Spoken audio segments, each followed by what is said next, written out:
When you first started taking it, what were the side effects? This is where I was taking Tren in my third cycle. Okay, Tren in the third cycle. This dude was going hard as a lot. My mood swings were up and down. Night terrors, which is horrible dreams every single night. Couldn't keep a hard on. Damn. I looked incredible. I looked lean, I was full, it was great, but I felt like death. For me, it's a self-confidence thing. I've always had like a little bit of it when I was younger, so as soon as I hit like 16, you get it when like some people hit it through puberty. And then I started using steroids and it just kind of never left and just got worse and worse and worse as I got bigger and bigger. But as you're a big lump, you don't really think about it. I started going to the gym, seeing nothing. And I was like, do you know what, I'm just going to jump on a course. Took some tablets and started getting bigger and kind of never looked back. Is it more for fitness or is it more like an aesthetic? I am so unfit. All right, ladies and gentlemen, today we're going to be taking a look at Vice's new op-ed called Roid Renaissance, the UK's steroid epidemic. What's interesting is Chris, my roommate, Chris Williamson, many of you know, he is one of the biggest podcasts in the world. He sent this to me, told me I need to react to it. And so we're sitting on the couch as we do after we're done, shooting videos or whatever we need to do. And we put on YouTube and we eat lunch, just like you guys. Like I can't fathom eating a meal without putting on YouTube. So messed up. But yeah, so we're watching and we click on this Roid Renaissance and we start watching it a little bit. And I'm like, no, dude, I have to react to this. I have to save this. But what we did see was there was a Love Island character on it. And if you don't know, Chris Williamson made his start on Love Island, and I will never let that down. So here we go. The Vice Roid Renaissance UK steroid epidemic. Sit back. Hopefully you have a meal with you, for God's sakes. And you're huddled over a coffee table and you're chowing down and you got this playing in the background. Here we go.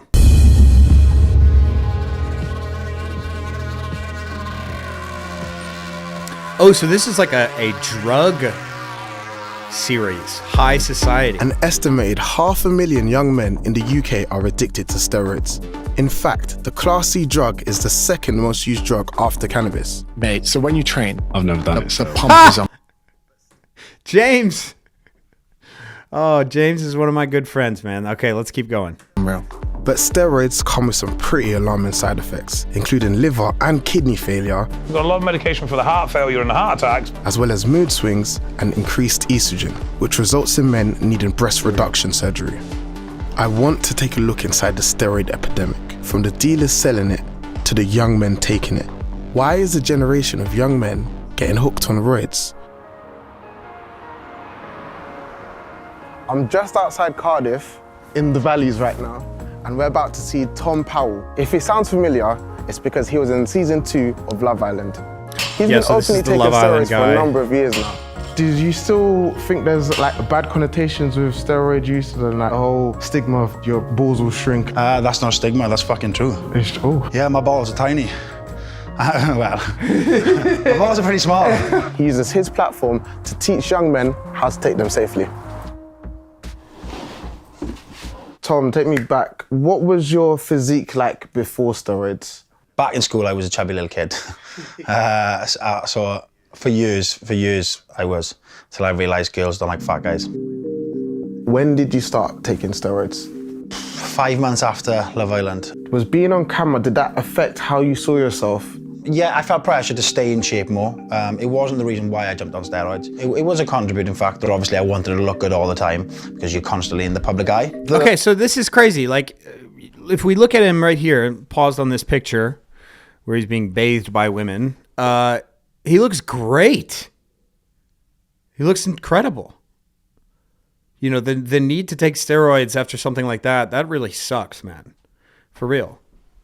And resume. Love Island is because I wanted to become a sponsored athlete. Incredible. I met the guys that I wanted to become, and I asked them straight away, I was like, boys, talk to me about steroids, are you on them? And they said, yeah, you can't get anywhere in this industry without them. You can go into any single gym and buy steroids within 5 minutes of being in there. That's nuts, man. They're very, very available.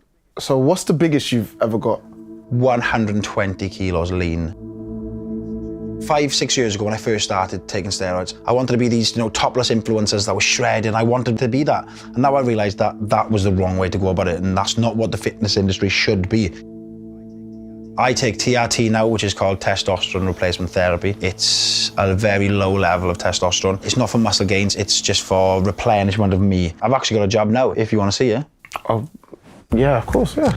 Long-term steroid use impairs your testosterone production, resulting in symptoms like fatigue, anxiety, and low libido. Tom has to take TRT, a prescribed light steroid to help balance his hormones. Where would you inject it? Today is my bum, unfortunately for you. I'm here for the ride, let's go. There's a certain V in your ass where you're not supposed to go. So I'm going to be going around here, wipe the area first. I never thought I'd be staring intently into someone's bum cheeks today, but Cap off, push all the air bubbles out. And that's ready to go.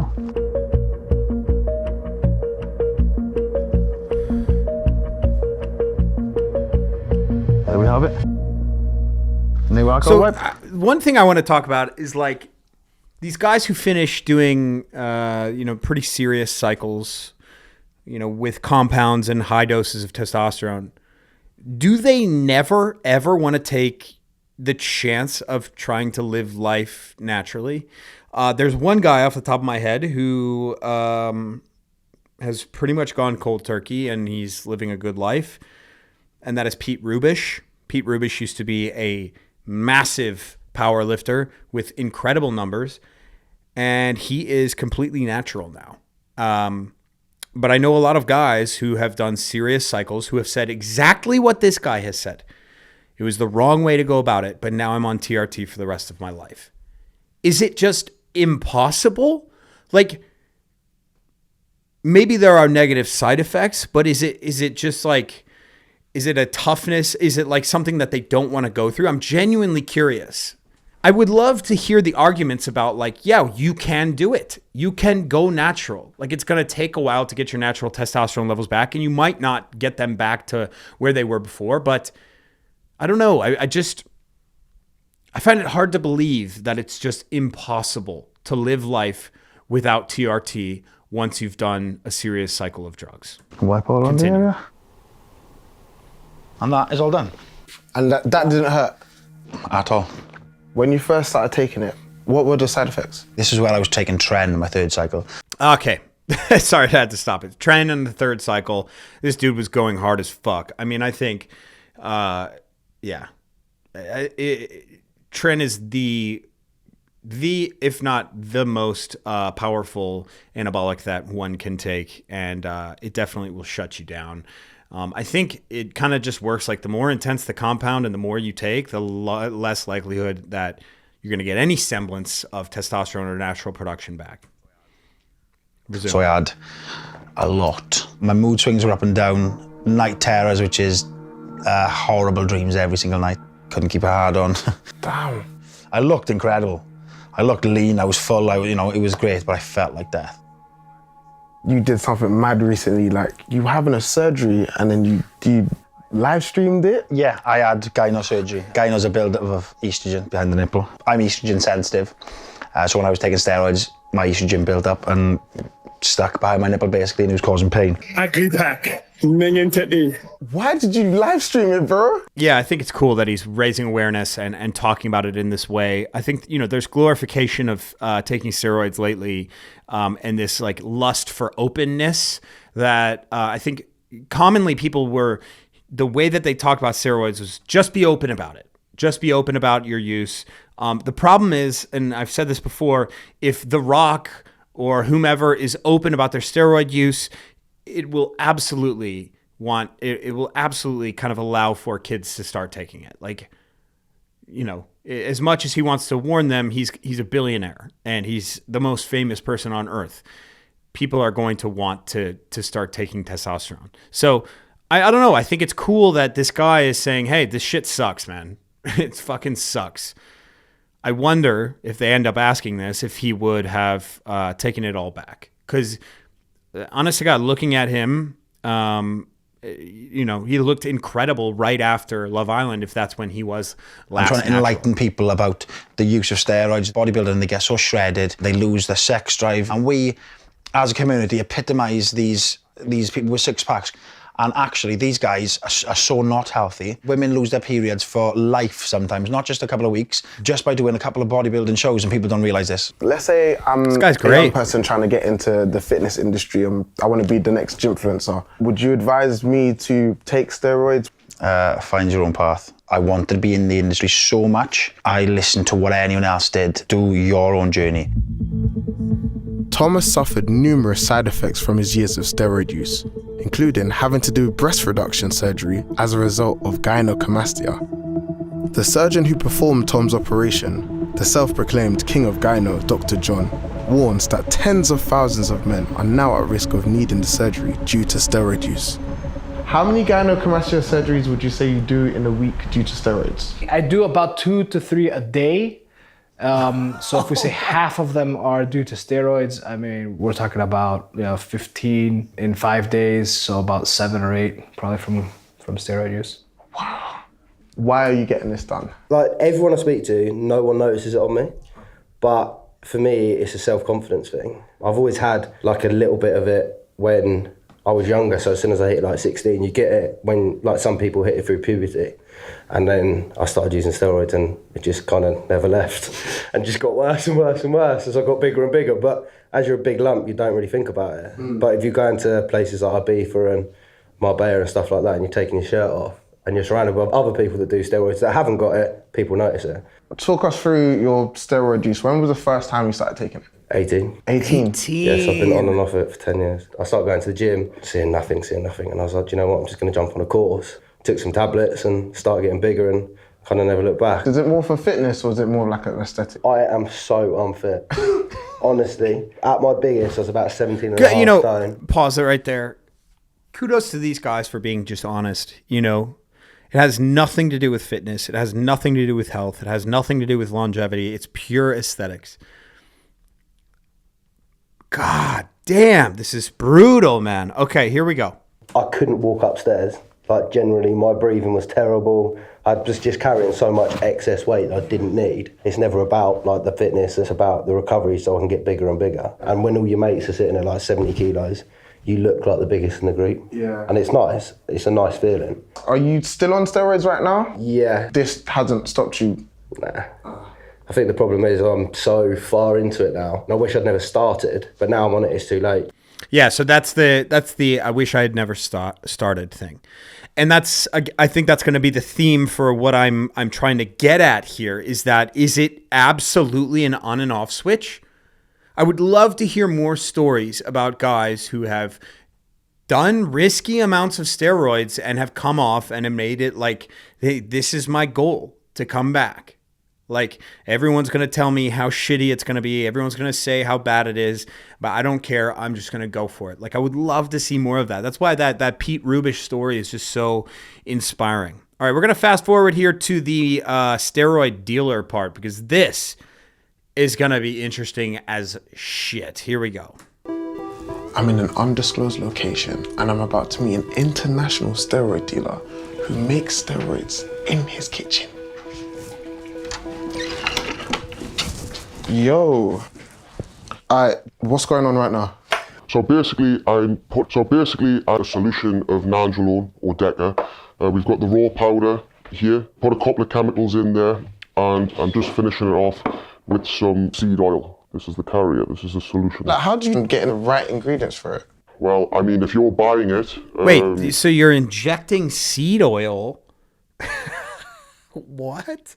And how does he's like, I'm putting some chemicals together. I have the nandrolone powder, which is Deca.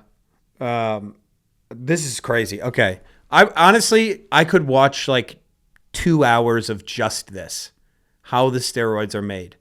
Let me know in the comments if you feel the same way, because the underground labs aspect of steroid use is incredibly interesting to me. You know, over the internet, or even from your local dealer, you don't know what the fuck you're getting. Especially when you're injecting it straight into your muscle. Has it got hairs in it? Has it got bits of fucking shit floating in it? That's going to give you sepsis. What's the wildest things that you've heard being put inside steroids then? Well, I've seen some very dirty conditions, smoking cigarettes over it, and the ash is dropping in, it's not getting filtered. I've seen people have injections and then go bad. They have to have the whole leg cut open and drained. Oh! It's fucking risky. It's risky. There's not a lot of people actually making this shit. So the guy in the gym who's telling you, yeah, this is the best gear, how the fuck do they know? Do you know what I mean? Every time you take this shit, you're risking your fucking life, It's a lottery. Unless you're making this yourself or getting it from a pharmaceutical company, you don't know what the fuck's in it. You're the most honest drug dealer I've ever heard in my life. Not everybody who makes and sells drugs is trying to kill people and rinse them. Do you know what I mean? It's a grey area, you know what I mean? It's like, ethical drug dealer. Yeah. What would you say is like your demographic? It breaks my heart to say it, but 16 to 24 year olds. 16? Just as they're like sort of coming through puberty and this, young guys wanting to just be buff or whatever. If you train properly, diet properly, take this shit, you're gonna feel indestructible. Who doesn't want to feel like that? All of these ingredients, are they like easily sourced? Yeah, easily. The chemicals are just household, everyday items. Yeah, I mean, look, I'm just thinking here. What an amazing promise, to feel indestructible, to get those gains. But I think once it settles in, it's like, fuck, because you can't take it back. It's like if you take some ecstasy, do some cocaine, you get that shitty hangover, and then you can build yourself back up, right? And you'd be like, wow, that sucked. Now you take cycles of Deca, Tren, testosterone, you don't come back. And you made that decision when you were 16. That is just crazy, man. I think, I wish there was some sort of study and it was just more prevalent that like, if it's women that these boys want, essentially, if it's girls and women, what do they find attractive? Yeah, of course they're gonna find big muscly men attractive, but there's something that I actually learned from Chris Williamson's podcast.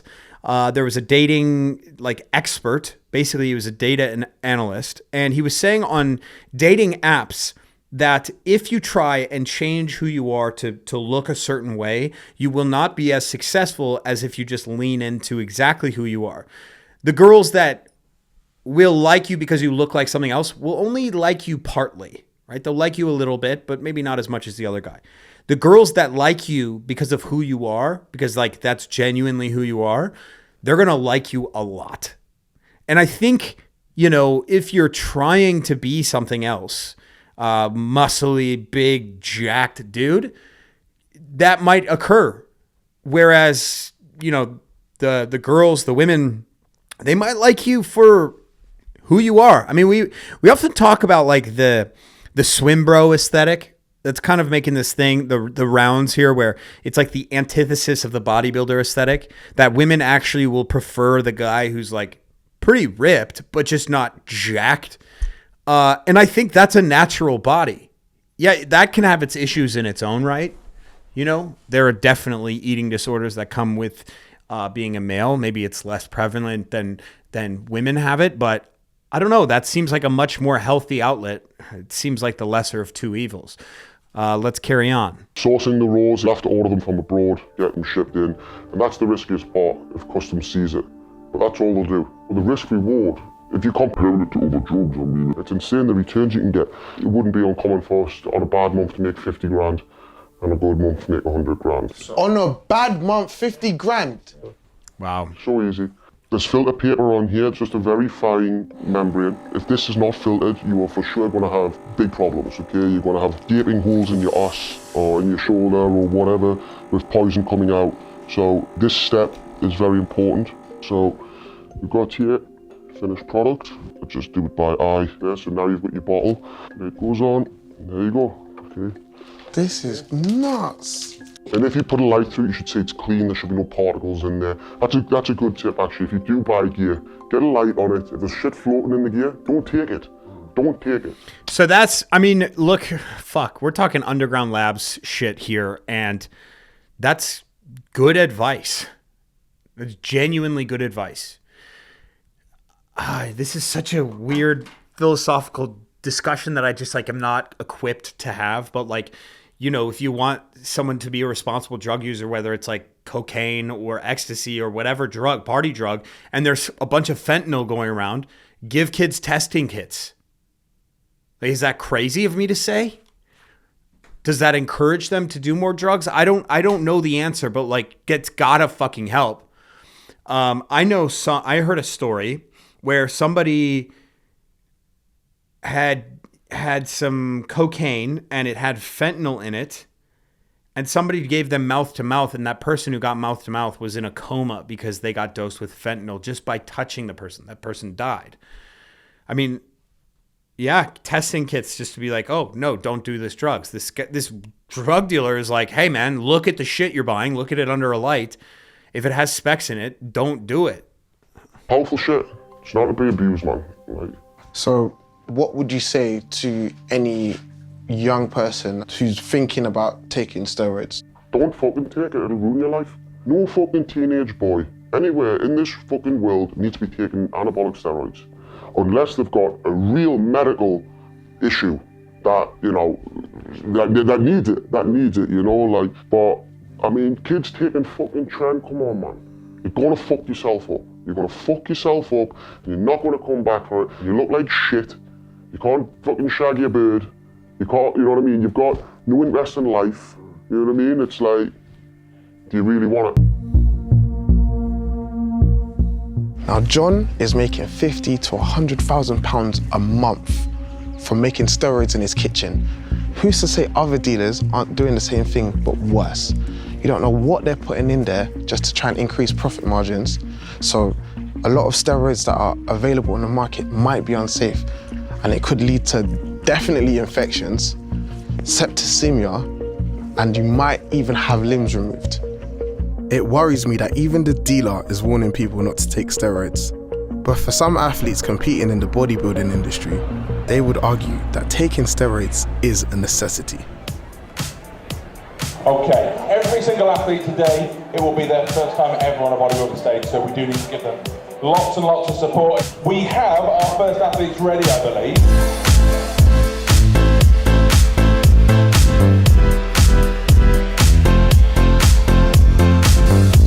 With the bodybuilding community, do you think any of them would have been using steroids in their preparation? At this particular show, I imagine most people will.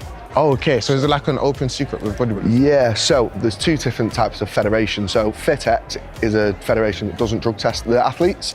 There are certain ones who do, so obviously no one there will be. But at FitX, it's, I imagine, most of, if not everyone. Oh, okay, so as you said, no drug testing, probably no stigma towards that. No, definitely not. Have you ever tried steroids? Yeah, I think I was 22 when I started taking it properly. What's your 22, stance man. on some of your athletes maybe taking steroids? Do you advise it or not? It's a good question. And I feel like almost every occasion of TRT that I've seen is like, oh, it helps you out. You should start, taking it. Sometimes as early as like 35 years old. And it's an older man's drug if they want to have like more vitality in their life. And hearing these kids all being like, yeah, I started at 22. Yeah, I started at 18. I'm a decade in of it. Like, that is absolutely insane. I bring this up a lot, but in weightlifting, a lot of the selection process back in the day when they selected kids to be athletes or to be weightlifters for their national team, they would start injecting them, within weeks. And so we had children going through puberty also on anabolics as well. I don't know. There's a lot of influencers out there. I plan on making a video on one of them who's just the biggest influencer of them all right now, who are on a lot of gear and are very young. And I don't know if there can be enough warning out there for those kids that just decide to follow that. I mean, all right. it's something that someone needs to come to the conclusion themselves. I'm going to then try best advise you to do it in a safe manner. A lot of men definitely have body dysmorphia and they take the steroids to make themselves feel better, but it ends up having a negative effect. Have you or anybody else, are they taking steroids for preparation for this? I do take steroids. Oh, you do take steroids? I do take steroids, yeah. Yeah. But it's all controlled, it's not abused. I have my bloods taken before and after a course to minimise any risks that they may pose. Would I promote it and advise someone to do it? No, I wouldn't. But for me, I'm competing against others that do it. Yeah. You have to stand a chance. Even the playing field for you lot. Exactly. If competitions don't test for steroid use, hence allowing it, those competing often think that they won't stand a chance without it. Since every single user I've spoken to says that they wouldn't advise anyone to take steroids, surely they should be banned from competitions altogether. David Crossland, a former steroid-using bodybuilder, has turned his efforts to harm reduction. So Dave, what do you do nowadays? Probably the easiest way to describe Eval is a blood testing company for people with alternative lifestyles. It's just about minimising the harms that people expose them to, be that steroids or be that recreational drugs. Let's get into your story in particular. You're a pretty big lad, I'm telling you, like the biggest guy I've seen so far. How did you first get into using steroids? I started steroids at 19. I finished steroids at 24. At which point I was very large, not in bad condition, and had the potential to turn pro as a bodybuilder. And then I tore my left pec completely off. That sort of ended that, and then I spiraled into depression. The renal specialist basically said I outgrew my kidney's capability of managing my physique. So I'm stage 4 kidney failure. And that'll never get better. Is that a lot of medication now? Is it like a whole lifestyle change? No, not really. Not from the kidneys. I've got a lot of medication for the heart failure and the heart attacks, but not from the kidneys. Heart attacks? Plural heart attacks? Well, I had an official heart attack, an official myocardial infarction in end of November last year. Do you know anybody who's died because of steroid usage? It's difficult to say that someone's died because of steroids. Are there people that have passed that steroids may have played a significant role in it? Yes, without doubt. You can't OD on steroids. You know what I mean? You can't go and take too many and drop dead. Yeah. It's a time thing. It's a constant abuse situation. So what advice would you give to an 18-year-old possibly considering taking steroids? I have people come to me on a weekly basis that I'm telling them they're now testosterone dependent or they're now infertile. And they're shocked by that revelation. You know, there is risk with these drugs. Learn the risks you're taking and then decide if those risks are worth those rewards. Steroid use is rife in the UK, and it's extremely easy to get your hands on them, trapping men in a cycle that seems hard to break. From what I've learned, a lot of men turn to steroids when they're feeling self-conscious, with social media platforms often perpetuating the narrative, feeding us unrealistic body images. Yeah. Ironically, the side effects can sometimes make men even more self-conscious, and in some cases, be fatal. There needs to be more education available on the impact steroids can have on men's lives. Because if people are aware of the potential risks, I doubt so many would take them. All right. So, yeah, I look, I think there needs to be a lot more acceptance of natural physiques. Having said that, the cream is always going to rise to the top. On balance, off balance, doesn't matter. I'm better than you are, yeah. The best physiques, you know, on steroids are usually the best physiques natural. Like there was always these guys in high school who were just jacked. You know, they weren't taking steroids. They were just jacked. And I think there's just this it's this need from people to keep growing and push past. And if they have some sort of magic pill, they can start taking and working hard and growing and growing and growing. All those guys in that bodybuilding show, like, they didn't look that great. It didn't look like it was worthwhile to shut down your entire system entirely just for that bodybuilding show. But because everyone else is doing it, you should probably do it too. That was incredibly eye-opening, especially for me. I think the drug dealer part, and I would love to see more of that. Thank you guys so much for watching, and I'll see you in the next video. Yeah, you living out there. Yeah, you've been out there. Yeah, you living out there. Macho man, this is coming straight to you. One shining star in the night. One day I'm going straight to the top.